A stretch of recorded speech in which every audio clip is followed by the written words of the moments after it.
तो हम पिछले दिनों से राखिल के जीवन के ऊपर, किसके जीवन के ऊपर?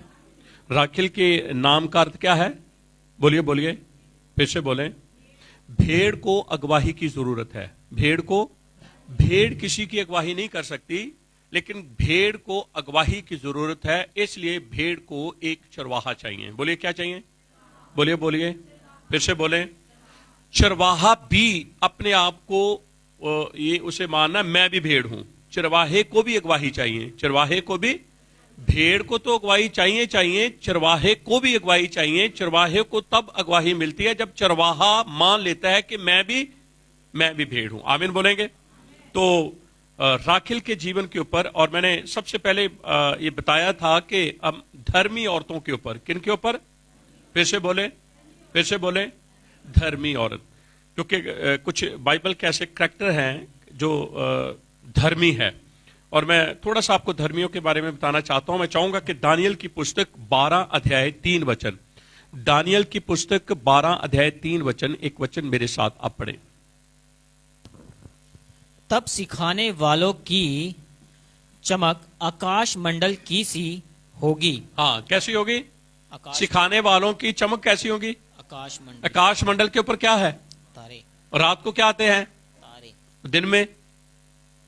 बोलिए, दिन में तो तारे नहीं आते ना अपनी रोशनी देने के लिए। होते तो हैं, लेकिन सूरज की रोशनी इतनी होती है कि वो तारों की रोशनी सामने नहीं आती। चांद भी होता है, ये ना कहें कि रात को ही चांद आता है, आते जाते नहीं है, वो वहीं पर स्थिर है। वो वहीं पर सिर्फ हमारी जमीन घूमती है। क्या घूमती है? जमीन। तारे, चांद, सूरज अपने स्थान पे हैं, क्योंकि यहोवा के वचन ने उन्हें थाम के रखा है। आमीन बोलेंगे? हालेलुया। तो सुने, दानियल आखिरी अध्याय के अंदर इस बात को कलम बंद करता है। वो कहता है सिखाने वालों की चमक, बोलिए कैसी है?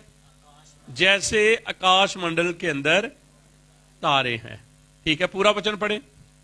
तब सिखाने वालों की चमक आकाश मंडल की सी होगी, और जो बहुतों को धर्मी बनाते हैं। क्या करते हैं? बहुतों को धर्मी बनाते हैं। बोलिए बोलिए। बहुतों। वो इसलिए धर्मी बनते हैं कि उनकी भी चमक आए। उनकी भी, बोलिए उनकी भी।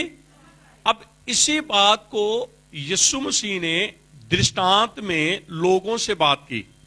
मत्ती 13 अध्याय 43 वचन पढ़ेंगे। मत्ती की किताब 13 अध्याय 43 वचन, मत्ती का सुसमाचार है 13 अध्याय 43 वचन। वहां 7 दृष्टांत यीशु मसीह ने दिए हैं। उनमें एक बात यीशु मसीह ने ऐसी रखी मेरे और आपके सामने। 43 वचन। उस समय धर्मी अपने पिता के राज्य में सूर्य की नाई चमकेंगे। दानियल क्या कहता है? कैसे चमकेंगे? नहीं, दानियल थोड़ा ऐसे कहता है। दानियल तो कहता तारों की मानद, लेकिन यीशु मसीह क्या कहता है? सूर्य के समान। बोलिए सूर्य के समान। फिर से बोले, सूर्य के समान। इसका अर्थ है हमारी चमक तारों की तरह होगी, हमारी चमक सूरज की तरह होगी। ठीक, तो हम धन्यवाद देते हैं धर्मी लोगों की। किसकी? धर्मी लोगों। बोलिए धर्मी लोगों। इसलिए यशायाह क्या कहता है, उस वचन को भी पढ़ें। यशायाह 41 है 10 वचन, यशायाह 41 है 10 वचन पढ़ेंगे। मत डर, क्योंकि मैं तेरे संग हूं। ये जिनकी चमक है, अगर हम अपने जीवन के अंदर भय या डर रखेंगे, हमारी चमक क्या हो जाएगी? तारों की मानिंद और सूरज की कम हो जाएगी। हम चमकेंगे नहीं, क्योंकि भय इंसान को कमजोर करता है, और जब इंसान कमजोर हो जाता है तो फिर वो किसी का मुकाबला नहीं कर सकता। क्योंकि जिन दिनों के अंदर हम चल रहे हैं, अभी तो मैंने अब बहुत बार बताया, आगे आगे देखो होता क्या, बहुत सारी चीजें अभी तो आपके लिए ना शुरू है। आपकी चमक को कम करने के लिए बहुत सारी चीजें आएंगी, पर आपको डरने की जरूरत नहीं है। आपकी चमक सूरज की तरह होनी चाहिए। कैसी होनी चाहिए? सूरज की तरह। बोलिए सूरज। अच्छा, सूरज एक देश को रोशनी देता है या सारे देशों को? बोलिए। तो ऐसे तो है।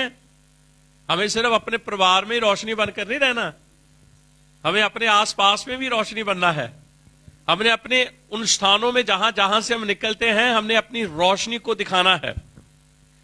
यदि हमारे जीवन में डर या भय आ गया तो हम कमजोर हो जाएंगे, हमारी रोशनी जो है, आपको पता है वो पहले है ना कहते थे सूरज ग्रहण लग गया। क्या लग गया जी? सूरज ग्रहण तो फिर जब सूरज ग्रहण हो जाता है तो फिर सूरज की रोशनी नहीं आती। इसलिए अपनी रोशनी है ना डर के अंदर मत जाने दें, तो ग्रहण लग जाएगा, रोशनी है ना कमजोर पड़ जाएगी। ठीक है, हाँ पूरा वचन पढ़े। मत डर, मत डर, क्योंकि मैं तेरे संग हूँ। कहता मैं तेरे साथ हूं। इधर उधर मत ताक, हाँ, इधर उधर। मत ताक। अब देखो, अब तो दिन ही ऐसे हैं, माहौल ही ऐसा है। इधर से न्यूज क्या आ रही है, इधर से न्यूज क्या आ रही है, आगे से न्यूज क्या आ रही है, पीछे से न्यूज क्या आ रही है, न्यूज न्यूज न्यूज, ग्राफ कभी ऊपर कभी नीचे, है ना।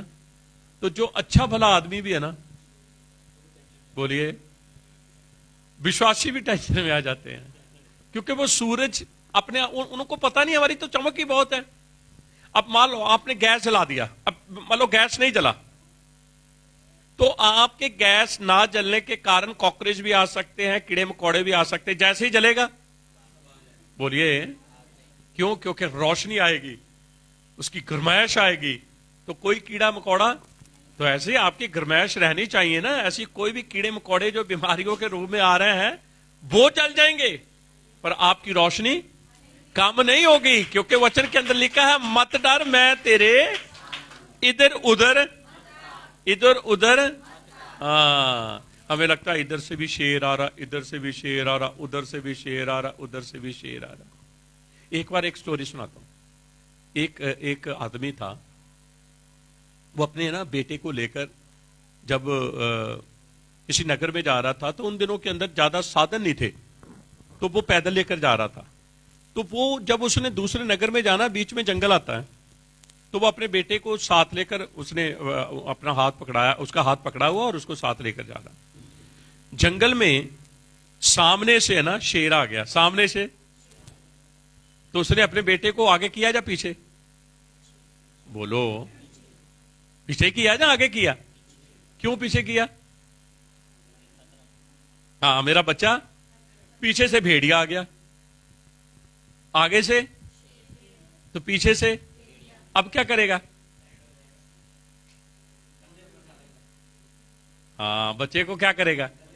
बोलिए बोलिए, बच्चे को अपनी गोद में उठा लेगा।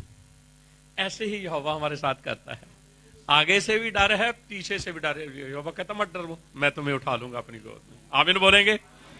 खतरा नहीं हमारे ऊपर आएगा।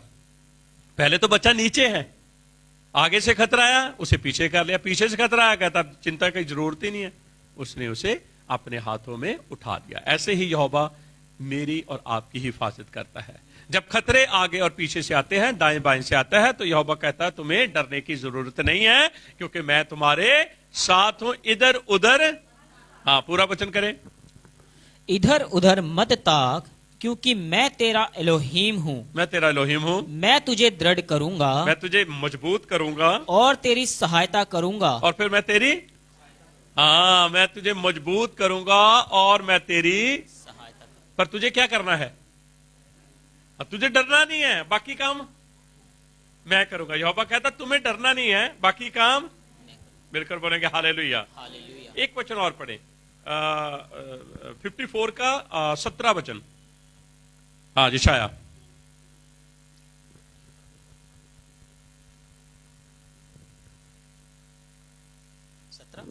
हाँ जी। जितने हथियार तेरी हानि के लिए, ये वचन आपको याद होने चाहिए मुझवानी, क्योंकि आपको वचनों का अंगीकार करना है, तब आपकी चमक आएगी। अब मुझे आप ये देखें, हीरे को कहीं भी रख ले, चमक उसकी रहेगी, कितना भी छुपा ले, उसने अपनी चमक, चाहे कितनी भी परिस्थितियां हमारे खिलाफ क्यों नहीं है, अगर हम सूरज की तरह चमक रहे हैं, अगर हमारी रोशनी तारों के समान है, तो कोई भी चीज हमारी रोशनी को रोक नहीं सकती। जितने भी हथियार, बोलो हमारी हानि के लिए, हमारी हानि, अब तुम्हारे मत बोलो, किसको बोलो? हमारी हानि के ये सारे हथियार है ना। अब लड़ाई पिस्टल की, जो तलवार की नहीं रह गई, अब तो लड़ाई हवा में है, हवा जिधर को जाएगी रुख उधर को हो जाएगा। ये बहुत पहले सुनते थे हम कि ऐसा होगा, बस हवा ही आएगी और बस लोग लुढ़कते जाएंगे। तो अब हो क्या रहा है, बोलिए। तो ये तो नई बात नहीं, तो होना ही है। क्योंकि मैंने आपको बताया, अब जितने हथियार, चाहे वो फिजिकल है, चाहे वो नजर नहीं आते, नजर आता वो जो अभी हथियार चल रहा है, छींक आ गई समझ लो।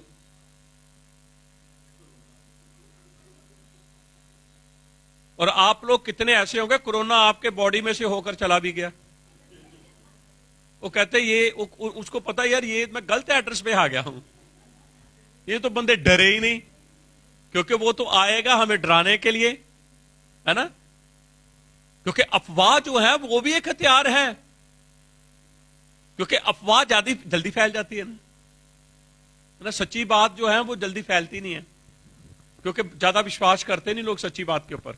लेकिन अफवाह उड़ेगी तो जल्दी से फैल जाएगी, जैसे धुआं फैल जाता है ना। हाँ ठीक है, जितने हथियार तेरी हानि के लिए, मेरी हानि के लिए बने हैं, हाँ, जितने हथियार तेरी हानि के लिए बनाए जाएं, उनमें से कोई सफल ना होगा, कोई भी सफल ना होगा। और जितने लोग मुद्दई होकर तुझ पर नालिश करें, उन सबों से तू जीत जाएगा। सुन लीजिए, हथियार कुछ करेगा नहीं, लोग योजना बनाएंगे, नहीं अब ऐसे नहीं ऐसा किया जाए, अब ऐसा नहीं ऐसा किया जाए, पर कोई तेरे ऊपर जीत हासिल नहीं करेगा। पर तू उनके ऊपर, सबके ऊपर जयवंत होगा। क्यों? क्योंकि तूने अपने मन में ये बात को ठान लिया है कि मुझे डरना, आमीन बोलेंगे, हालेलुया। तो ये बात धर्मी लोगों के लिए है। हथियार किसको नहीं नुकसान पहुंचाएंगे? हाँ, जिनकी चमक कैसे है, बोलिए। और तारों की मानद हमेशा उनकी रोशनी बनी रहती है। और जब रोशनी बने रहेगी तो जितने भी ये हथियार मेरे और आपके खिलाफ आएंगे, वो सारे नालिश यानी कि सब डिस्ट्रॉय, सब खत्म हो जाएंगे। आमीन बोलेंगे, हालेलुया। ठीक है, अब हम आएंगे राखेल के पास। किसके पास? राखेल के पास। क्योंकि ये मैं आपको वचन इसलिए दिए हैं क्योंकि हम धर्मी लोगों के साथ बात कर रहे हैं, और राखेल उनमें वो एक औरत है जो धर्मी है। ठीक, तो आज हम ना 30 अध्याय के अंदर, जेनेसिस उत्पत्ति 30 अध्याय के पहले और दूसरे वचन को पढ़ेंगे, और 3 बातों के ऊपर हमने ध्यान लगाना है। जब राखेल ने देखा, हाँ अब ध्यान से सुनना आप लोग, आप बाइबल मत खोलो, आप सुनो बस। आप वैसे नोट कर लो, क्योंकि आप बाइबल में चले जाओगे आपको पता नहीं चलेगा। आप सुनो क्या क्या पढ़ा जा रहा है। हाँ जी। जब राखेल ने देखा कि याकूब के लिए मुझसे कोई संतान नहीं हुई, तब वह अपनी बहन से डहा करने लगी और याकूब से कहा, मुझे भी संतान दे, नहीं तो मर जाऊंगी। बस 3 बातें हैं यहां पर। पहली बात, राखेल अपनी बहन लेहा से ढा करने लगी। दूसरी बात, वो याकूब को कहती है मुझे बच्चा दो। तीसरी बात, नहीं तो मैं, कितनी बातें, बोलिए। पहली बात, दूसरी बात, तीसरी बात। ठीक है, पहले ये ढा क्या होता है? जलन। किस बात से? पर ये तो धर्मी है, क्या धर्मी भी जलसी करते हैं? अच्छा, यहोवा जलन रखने वाला है या नहीं है? नहीं, क्यों नहीं है? कहते नहीं है। वो कहता मैं जलन रखने वाला यहोवा हूं।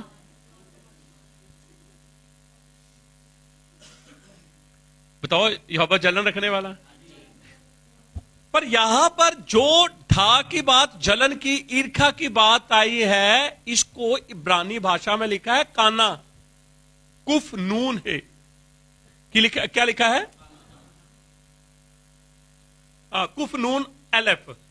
इसके अंदर 3 अक्षर हैं, और जब यहोवा कहता है मैं जलन रखने वाला हूं, तो वहां भी काना ही आया है।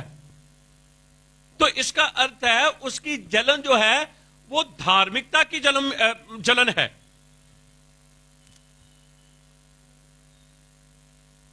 क्योंकि लेहा जो है वो 4 बच्चे पैदा कर चुकी है। कितने?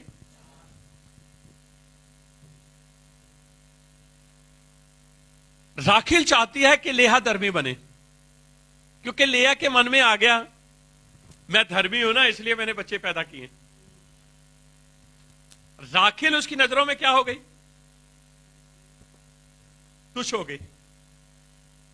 उसके मन में, लेया के मन में यह था अगर राखिल धर्मी होती तो मेरे से पहले बच्चे पैदा राखिल को होते। क्योंकि हम ये सोचते हैं कि आशीष जो है वो पहले धर्मी को मिलती है। हम तो यही सोचते हैं ना कि वो धर्मी है इसलिए यहोवा उसको, नहीं ऐसे नहीं है, बाइबल के अंदर ऐसा नहीं है। क्या सारा धर्मी नहीं थी? तो पहले बच्चा हाजरा को मिला कि सारा को? तो फिर हाजरा धर्मी थी।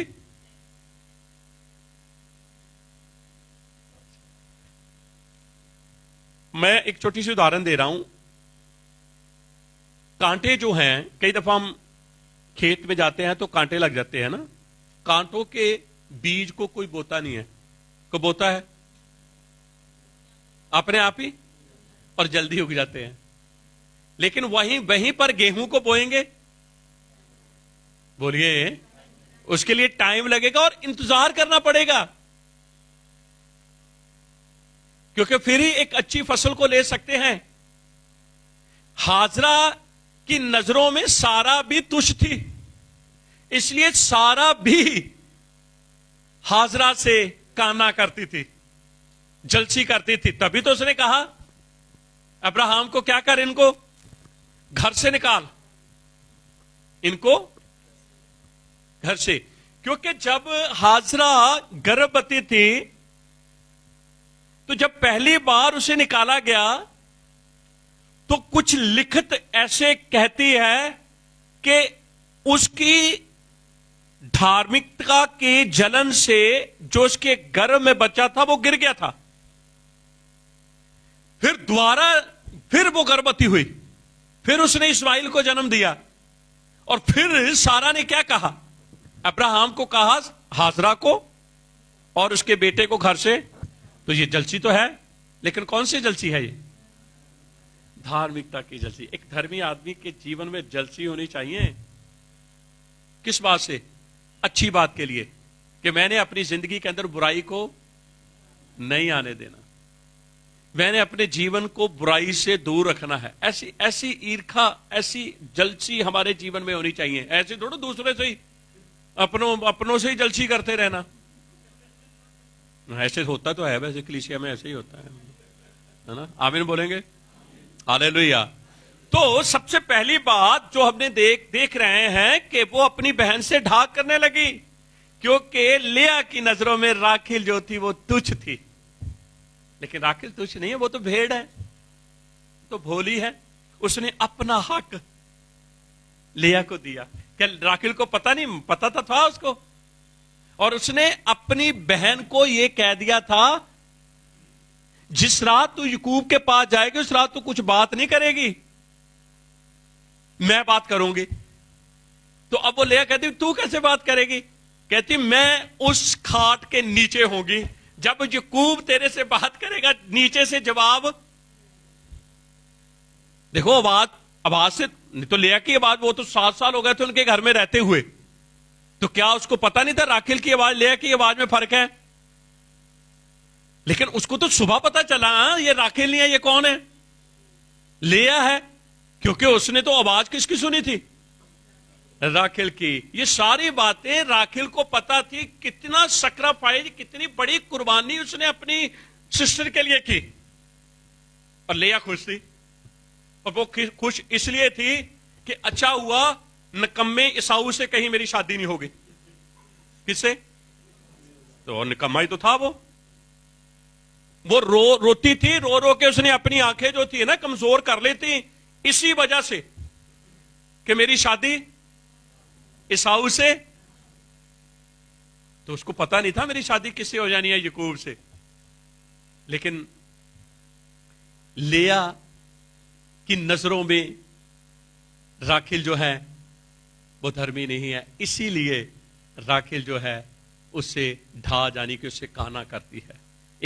एक वो जलसी जो एक धर्मी के जीवन में होनी चाहिए। दूसरी बात, उसने ये कहा याकूब से कि मुझे बच्चा दे। आपको पता है ये कहां लेकर गई? क्योंकि राखिल जानती थी कि जब रिबेका को जब ये तू पैदा नहीं हुआ था ना, तेरी मां ने ऐसे ही आइजक को कहा था मुझे बच्चा दे। तो फिर आइजक जो था वो मोरिया पर्वत पे ले गया था, क्योंकि वहां पर यहोवा ने ये बात की थी उसके बाप के साथ, और उसके बाप अब्राहम ने कहा था कि ये यहोवा जरे हैं, रोए जरे जाने के वहां पर देखने वाला यहां देखता है। इसलिए रिबेका को आइजक जब मोरिया पर्वत पे ले गया, वहां पर उसने दुआ की और यहोवा ने रिबेका की कुख को खोल दिया। तो राखिल क्या चाहती है कि याकूब भी वैसे ही मेरे लिए दुआ करे जैसे आइजक ने रिबेका के लिए प्रार्थना की। तो हमें तो यहां ऐसे लगता है जैसे झगड़ा हो रहा है। जब हम ये वचन पढ़े दोबारा से वचन,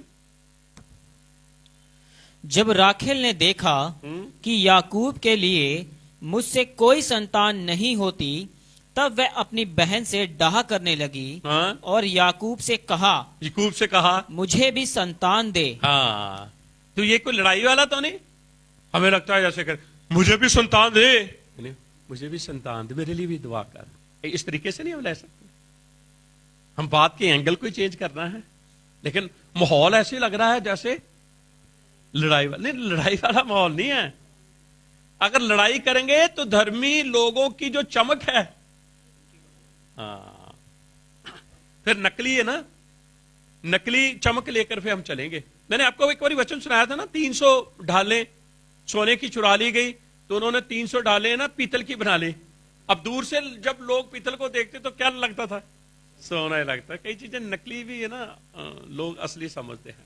ठीक, तो याकूब से वो ये कह रही है जैसे आइजक ने रिबेका के लिए दुआ की, मेरे लिए तू दुआ कर, मैं विश्वास करती हूं, क्योंकि धर्मी लोग विश्वास करते हैं और मुझे बच्चा पैदा जरूर होगा, है ना। ठीक, तीसरी बात उसने क्या कहा? नहीं तो मैं, हाँ, ये नहीं कह रही मैं मर रही हूं, कहती मैं मरी हूं। क्योंकि उन दिनों की रस्म ये थी कि जो औरत बच्चा पैदा नहीं कर सकती वो मरी हुई है। क्या है वो? सारा क्या था? मरी हुई थी। यहोवा ने संतान पैदा कर दी पत्थरों में, ऐसे नहीं लिखा पत्थरों में, पत्थर का अर्थ क्या है? जीवन ही नहीं। रिबेका क्या थी? मरी हुई। और आगे जो राखिल है वो भी जो है वो भी मरी हुई है। वो अपने आप को दिखा रही है कि मैं मरी हुई हूं। अगर कोई कोढ़ी होता था तो उसके लिए भी ये डिक्लेयर किया जाता था, ये भी क्या है? अगर किसी को रक्त बहने की बीमारी है और वो ठीक नहीं होती तो उसको भी डिक्लेयर किया जाता था कि ये भी, तभी तो 12 साल की औरत उसने जीवन को छुआ। जब मरा हुआ किसको छुएगा? जीवन को। तो फिर मरा नहीं रहेगा वो भी। तो एक बार यीशु ने मरे हुए को छू लिया, वो भी। कई दफा बाइबल की लैंग्वेज को हमें समझना है कि वो क्या बोल क्या रहा है। हमने उस बात को पकड़ना है, फिर हमें उसका जो असली टेस्ट है हमारे जीवन में आ सकता है। ठीक है, तो वो कहती है अगर तू मुझे संतान नहीं देता ना तो मैं मर जाऊंगा। दूसरा वचन देखें, याकूब क्या कहता है? तब याकूब ने राखेल से क्रोधित होकर कहा। हाँ, क्या हो गया राखेल से? क्रोधित। अब क्रोधित का अर्थ क्या है? क्योंकि आइजक भी बांझ था। आइजक भी, क्या आदमी नहीं बांझ होते? आदमी भी होते हैं। औरतों के अंदर ही ये नहीं है कि उनकी ये कमजोरी है, वो बच्चा नहीं पैदा कर सकती। आदमियों के अंदर भी ऐसी कमी होती है कि वो बच्चा नहीं पैदा करते। आइजक भी बांझ था, रिबका भी बांझ थी, दोनों ने प्रार्थना की। जब आइजक ने प्रार्थना की तो यहोवा ने आइजक को भी ठीक कर दिया और रिबका को भी ठीक कर दिया। अब इसलिए याकूब ये बात कहता, मैं ठीक हूं, मैं बांझ नहीं हूं, ये यहोवा ने तेरी कुख को बंद किया है। ठीक है, पूरा वचन करें। तब याकूब ने राखेल से क्रोधित होकर कहा, क्या मैं यहोवा हूं? तेरी कुख तो उसी ने बंद कर रखी है। अब थोड़ा सा ट्रांसलेट ऐसा हो गया है कि हमें लग रहा है कि वो राखेल के ऊपर गुस्सा, नहीं, वो तो उसे प्यार ही बहुत करता है, वो तो उसे बहुत प्यार करता है, उसके लिए उसने कितना इंतजार किया, और वो इतनी जल्दी कैसे क्रोधित हो गया। वो कह रहा है कि यहोवा तेरे लिए कर सकता है। क्या कह रहा है? बोलिए बोलिए। यहोवा तेरे लिए कर सकता है, मैं नहीं कर सकता, लेकिन यहोवा तेरे लिए कर सकता है। ठीक है, अब भजन संहिता 113 का आखिरी वचन पढ़े, 9 वचन।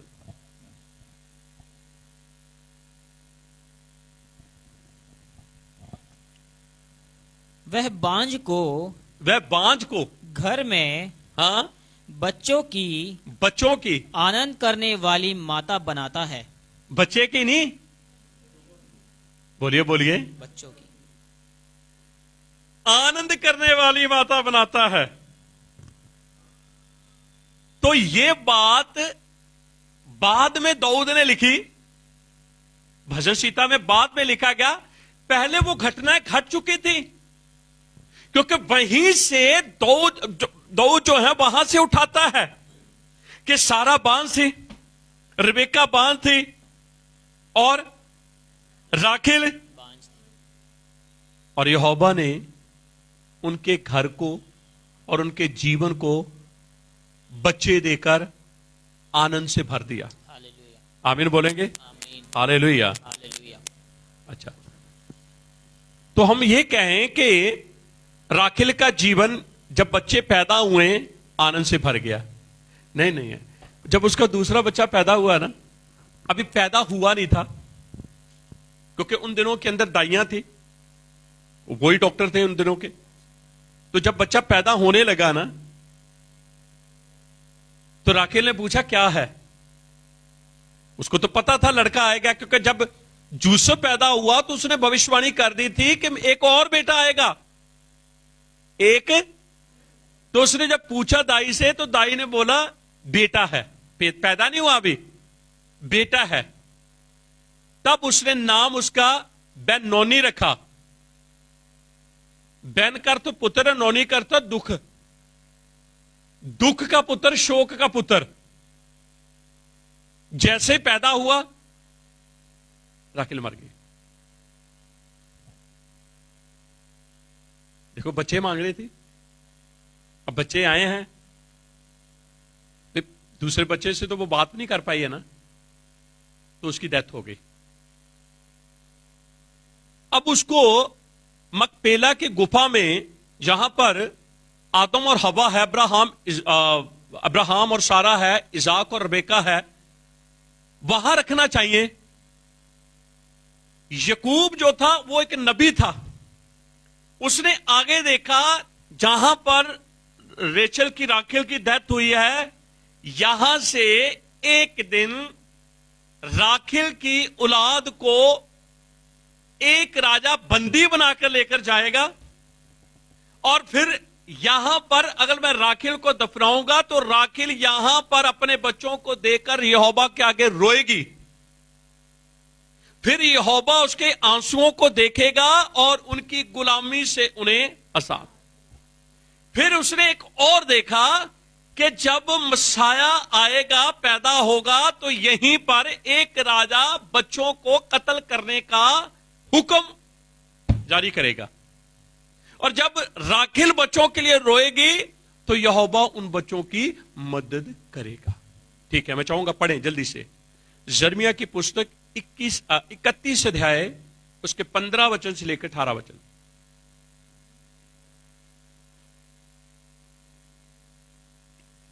इकतीस।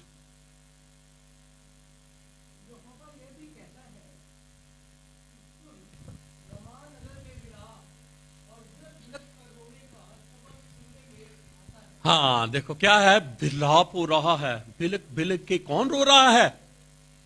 राखेल रो रही है। कौन रो रहा है? राखेल रो रही है। क्यों रो रही है?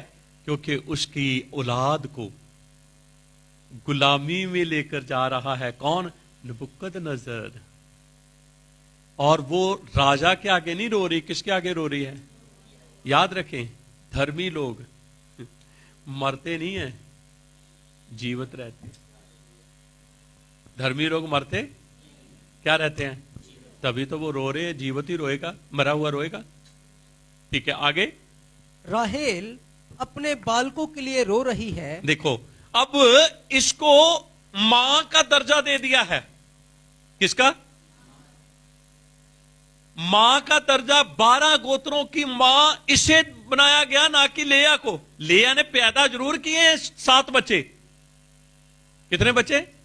6 लड़के और 1 लड़की।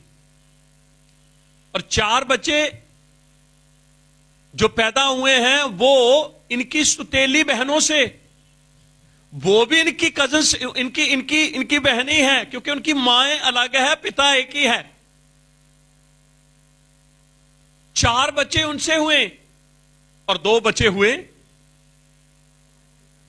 बच्चे 2 राखेल से हुए, लेकिन जितने बच्चे उनकी सबकी मां राखेल को गिना गया। कितनी बड़ी आशीष दी यहोवा ने उसे।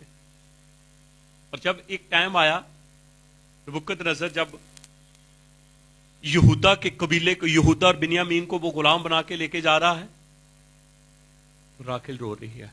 किसके आगे? क्योंकि याकूब को पता था यहीं से वो निकलेंगे, है ना। फिर मां जब रोएगी तो यहोवा, आज भी जब माएं है ना अपने बच्चों के लिए दुआ, आज फुर्सत पता नहीं है या नहीं है, मां के लिए, मां जब दुआएं करेंगी ना बच्चों के लिए, अगर मां बच्चे को खराब कर सकती है ना, तो बच्चे को नहीं खराब नहीं करते। आप नहीं एग्री मेरे साथ? आप तो 4, 5, 7 ही 10 ही माएं हैं, मैं तो दुनिया की माओं की बात कर रहा हूं। खराब तो इसी से खराब होगा, और तो होगा ही नहीं। फिर रोने का फायदा नहीं है, खराब करके हम रोए, फिर थोड़ा हमारी ऐसे थोड़ा। उसने अपने बेटे को पैदा करते हुए क्या कहा? बेन-नोनी, दुख का पुत्र। याकूब कहता है नहीं, ये बेन-नोनी नहीं है, ये बेन-यामीन है, ये दाहिने हाथ का बेटा है। वहां एक भविष्यवाणी छुपी हुई थी, क्योंकि बिन्यामीन दोनों रोल अदा कर रहा है। वो यीशु को दुख के पुत्र में भी दिखा रहा है, और वो दाहिने हाथ के पुत्र को भी दिखा रहा है। दोनों फर्स्ट कमिंग, सेकंड कमिंग, दोनों दिखा रहा है। लेकिन पैदा किससे हुए? एक धर्मी औरत से। और वो धर्मी औरत कौन है? मर के भी क्या कर रही है? अपने बच्चों के लिए जाग रही है, लोगों की नजरों में, लेकिन अपने बच्चों के लिए। हाँ, पढ़ो, पूरा वचन पढ़े। यहोवा ये भी कहता है, यहोवा यूं कहता है, सुन रामानगर में विलाप और बिलख कर रोने का शब्द सुनने में आता है। हाँ, कहता है ये कौन आहे भर भर के रो रहा है? किसको सुनाई दे रहा है? एक मां की पीड़ा अपने बच्चों के प्रति, एक मां का दर्द, एक मां की आहें। याद रखें, यहोवा सुनता है। कौन सुनता है? यहोवा। पति सुने ना सुने, लेकिन यहोवा जरूर सुनता है। पर रोना भी आना चाहिए राखेल की तरह।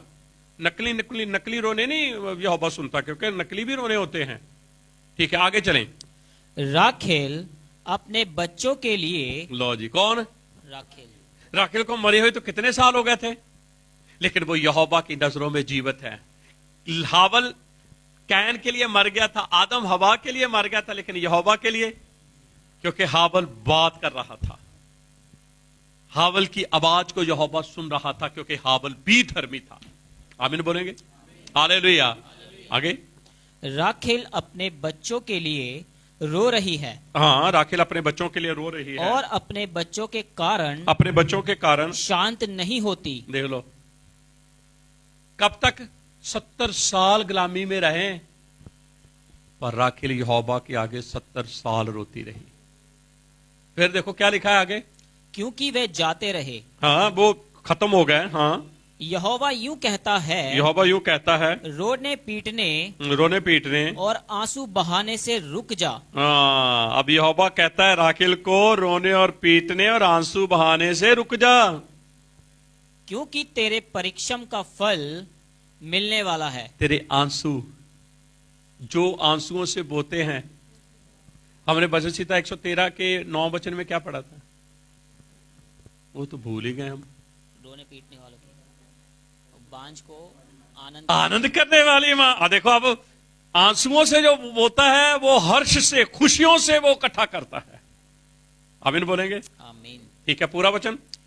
और वह शत्रुओं के देश से लौट आएंगे। हाँ, एक माँ के आंसू। कौन सी माँ के आंसू? धर्मी माँ के आंसू। कौन है धर्मी माँ? राखेल की। वो आप, मैं, हम सब बन सकते हैं। आमीन बोलेंगे?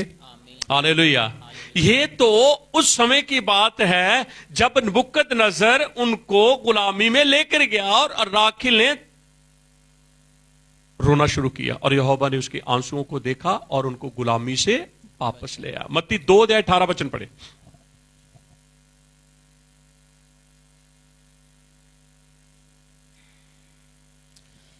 कि रहा में एक करुणा नाद सुनाई दिया और रोना और बड़ा विलाप। राखेल अपने बालकों के लिए रो रही थी। अब क्या हुआ? अब हेरोदेस ने एक नियम निकाल लिया है, हुक्म। क्या करो? 2 साल के बच्चों को, जितने बच्चे हैं, कितने बच्चे कत्ल हो गए होंगे? 10, 20, 100, 50, 250, कितने? ठीक है। जब राखेल रोई तो जितने लोग 70 साल की गुलामी में गए वो सारे आजाद हुए या आधे हुए?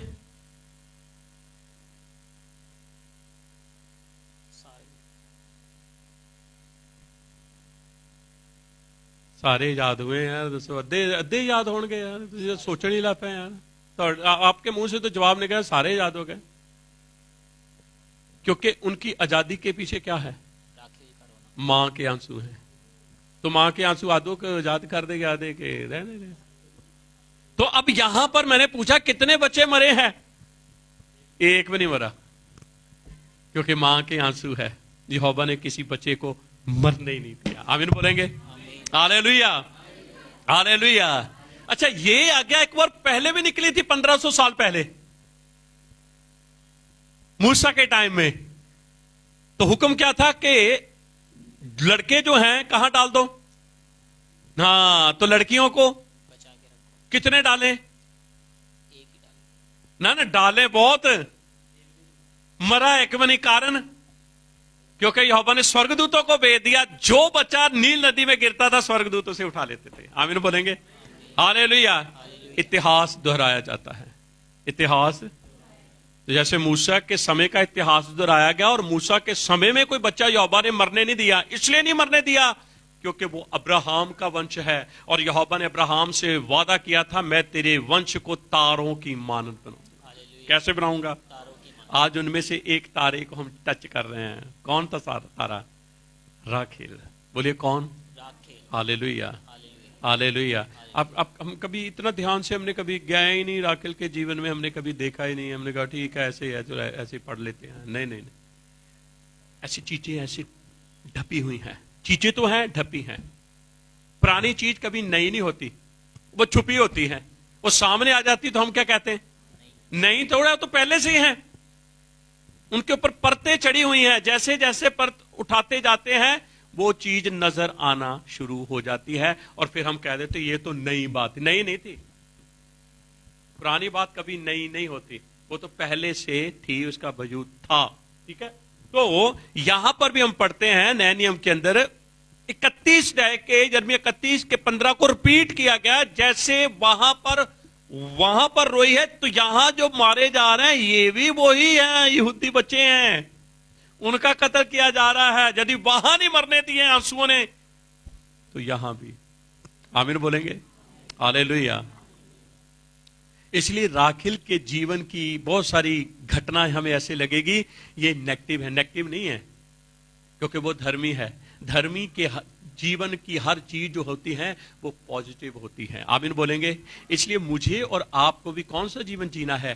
धर्मी। अगर धर्मी जीवन जिएंगे तो तारों की मानद चमकेंगे और अपनी चमक से औरों को भी धर्मी बना लेंगे। लिखा है कि हम उसके राज में कैसे होंगे? फिर तारों की तरह नहीं होंगे, फिर हम सूरज की तरह होंगे। कैसे होंगे? बोलो कैसे होंगे? अन्ना कह सकता सूरज नहीं है ना? अन्ना कह सकता है सूरज नहीं। क्यों क्यों कहता है वो? उसको देखता वो कहेगा हम कह रहे हैं सूरज है ना, कहता नहीं है। ओ भाई सूरज तो है, तुझे नहीं नजर आता तो हम क्या करें?